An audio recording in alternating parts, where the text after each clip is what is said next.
Assalamualaikum Mas Budi. Waalaikumsalam. Lagi di mana nih? Ini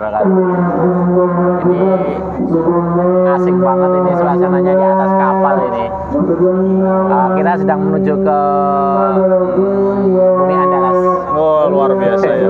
Ini pas maghrib ya, kita alhamdulillah bisa naik ke kapal. Sejak perjalanan dari tadi pagi ya, alhamdulillah dapat kesempatan bisa masuk ke kapal pas maghrib. Rehat dulu lah ya, biar nggak terlalu capek. Saya dari rumah jam 3 pagi. Jam 3 pagi ya? Jam 3 pagi, karena harus menempuh perjalanan naik kereta dulu, kemudian sampai base camp kita di Ayub Camp. Baru kita jam berapa tadi? Sekitar jam 8:30 lebih lah kita berangkat dari Klaten. Dalam rangka apa sih Mas kita mau ke Andalas? Inilah Allah takdirkan kita di atas, di mana ya? Di Bakwai ini ya? Ya, di Merak, masih di Merak. Masih di Merak ini? Ya. Oh, masih di Merak, betul. Kita mau say hello, kita mau menyapa saudara-saudara kita ya di Bumi Andalas. Event MPGU insya Allah ya? Insya Allah event MPGU. Ya. Kita mau kunjung ke kota mana aja Mas? Ini kita ada 2 titik ya yang mau kita kunjungi. Kita ada Palembang, kemudian Jambi ya. Oh iya, dan tim yang satunya lagi ke Medan dan Dumai insya Allah Mas ya? Dumai, mereka sudah berangkat duluan. Itu dia. Kira-kira capek nggak sih Mas? Teman-teman kan berangkatnya yang ke Medan tuh sudah sehari sebelum kita ya, hari Selasa itu ya. Kalau kita hitung-hitung capeknya ya, manusia itu memang selama kita berpijak di bumi, jempol kita menginjak tanah ya akan merasakan capek lah gitu. Tapi ya gitu lah Mas, biasanya capek itu kan tergantung bagaimana yang merasakan gitu kan. Nah ini menarik nih, gimana itu Mas? Begitulah, dengan Dejong yang bervisi ya, itu jarak yang puluhan bahkan ratusan kilometer, dia akan terasa dekat. Insya Allah. Iya, begitu kan? Iya. Betul. Tergantung why-nya, tergantung alasannya kan Mas ya. Iyalah. Alasannya apa? Kalau cuma sekedar rekreasi ya kerasa capek banget tuh kan ya. Karena kita pengen menyapa teman-teman yang ada di Pulau Andalas, di Sumatera, terus kemudian pengen apa ya, sharing-sharing dengan mereka gitu ya. Kemudian ya nanti di event MPGU lah kita coba sharing tentang masalah daya juang Mas, insya Allah ya. Insya Allah Mas. Iyalah, kalau kita cuma rekreasi mungkin ini baru ada setengah perjalanan itu rasanya udah gabut banget kita ya. Kita mau apa begitu kita.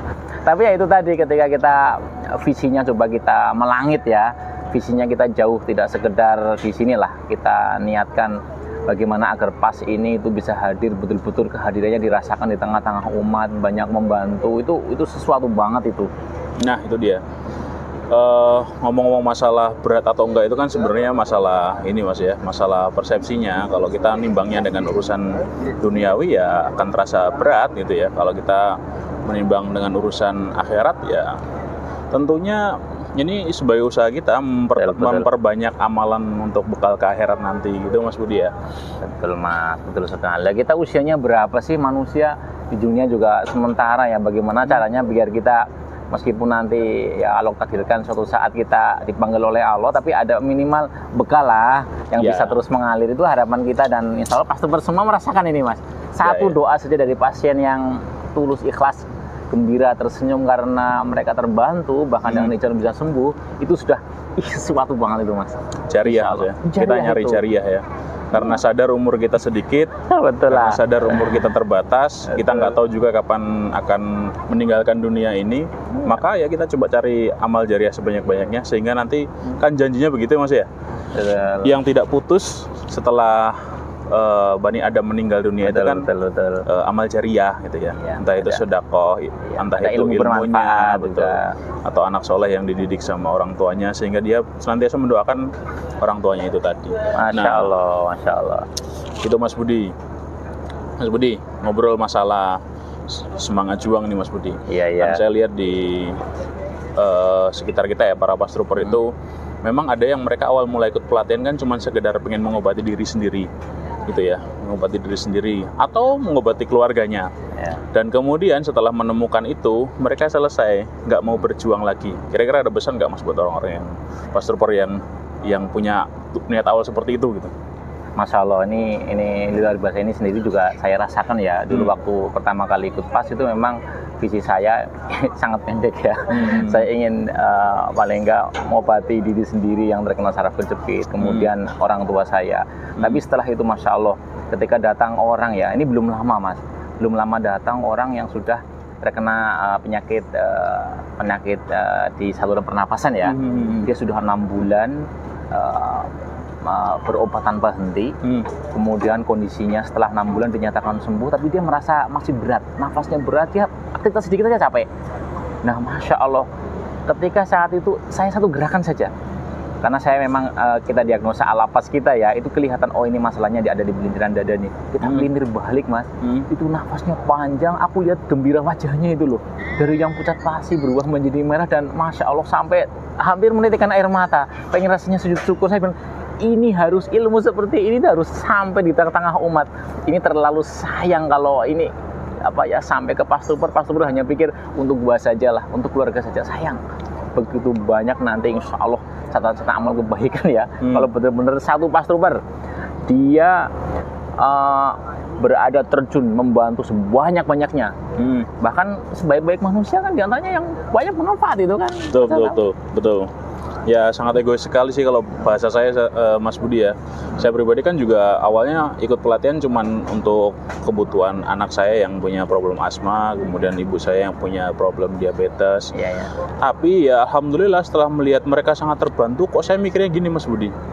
Ini ilmu luar biasa. Kalau saya cuma bantu 2 orang ini, padahal di luar sana banyak orang yang membutuhkan bantuan ini dengan cara yang simple bisa terbantu permasalahan mereka. Kenapa kok saya berhenti di 2 orang ini? Saya mikirnya gitu sih Mas. Kalau lebih jauhnya saya mikirnya gini Mas, yang lebih keren lagi itu adalah orang yang menularkan ilmu ini kepada kita gitu loh. Wah itu luar biasa, betul ya. Saya mikirnya beliau ini sudah nggak mikir ini ya, sudah nggak mikir duniawi gitu loh. Kalau mikir saya gini, kalau ilmu ini disimpan sama beliau pribadi, dibuka di kliniknya, kemudian dikasih kulit-kulitnya aja ke kita, itu kan datang semua tuh ke kliniknya beliau kan.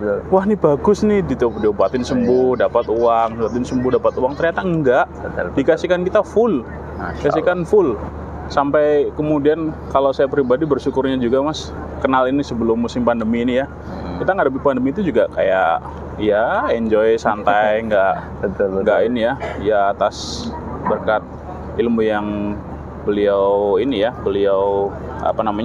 wasilah Allah berikan kepada beliau, kemudian diajarkan kepada kita semua gitu Mas Budi. Betul Mas, memang begitu.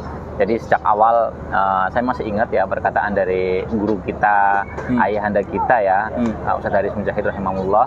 Beliau mengatakan bahwa ketika saat itu ya, ketika beliau mengamalkan ilmu ini dan banyak umat yang terbantu, suatu saat dalam tanda kutip ini ya, dunia menghampirinya. Beliau ditawarkan banyak sekali ya yang bersifat materi ya. Tapi apa yang dijawab oleh beliau, sesungguhnya saya tidak mencari dunia itu. Saya mencari murid. Saya kaget, saya mencari murid. Maka saat itu beliau turalkan nih ilmu pas dan ini ya, kalau mau saya terus terang ini ya kepada teman-teman semuanya, ilmu pas ini bukan hoak loh. Jadi kalau diagnosa yang tepat dan jurus yang pas, Masya Allah, ini real, nyata gitu loh. Iya, kita alami sendiri kan Mas. Kita alami sendiri ya. Sampai beratus-ratus, beribu-ribu pasien kita alami sendiri, alhamdulillah. Iya, Masya Allah, ya terutama ini kita kan mau ada event basic juga kan nanti di sana kan, dengan tema saraf kejepit dan asma. Ini juga harapan kita nanti di Bumi Andalas ini tercipta pastuper yang tangguh ya.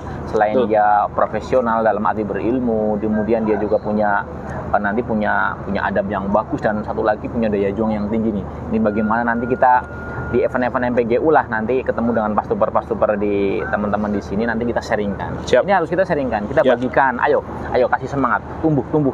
Kita siram lah, ibaratnya kalau tanaman itu ketika kena siram, kena pupuk namanya pupuk silaturahmi lah ya, berkunjung dan sharing, itu nanti insya Allah tumbuh bibit yang luar biasa. Insya Allah begitu. Karena Pastruper itu bukan cuma sekedar seorang terapis aja Mas Budi ya. Iya dong, betul. Banyak misi-misi mulai yang dibawa oleh Pastruper. Iya, kalau ilmu ini hanya bervisikan dunia, nggak ada visi yang lain, ini sudah selesai dari dulu lah selesai. Tapi karena memang Masya Allah ini visinya jauh ke depan, dan visi yang kuat inilah yang bisa memayungi kita dalam sebuah barisan yang kuat yang bernama Pastruper, insya Allah. Alhamdulillah. Gitu teman-teman, jadi Pastruper itu bukan cuma sekedar terapis aja. Pastruper itu punya misi-misi yang luar biasa, banyak yang mulia insya Allah. Maka dari itu teman-teman yang sudah belajar, ikut ya silaturahmi sama kita di event MPGU. Insya Allah nanti kita akan coba sharing di sana apa sih misi-misi mulia Pastruper selain bagi seorang terapis. Yang kedua, teman-teman yang belum bergabung, belajar yuk jadi Pastruper. Kita umurnya terbatas, gitu ya. Kita perbanyak amal kita dengan amal-amal yang cerdas insya Allah. Gitu ya. Gitu Mas Budi, terima kasih sharingnya. Masya Allah, luar biasa. Ucapkan ya, Assalamualaikum warahmatullahi wabarakatuh. Waalaikumsalam warahmatullahi wabarakatuh.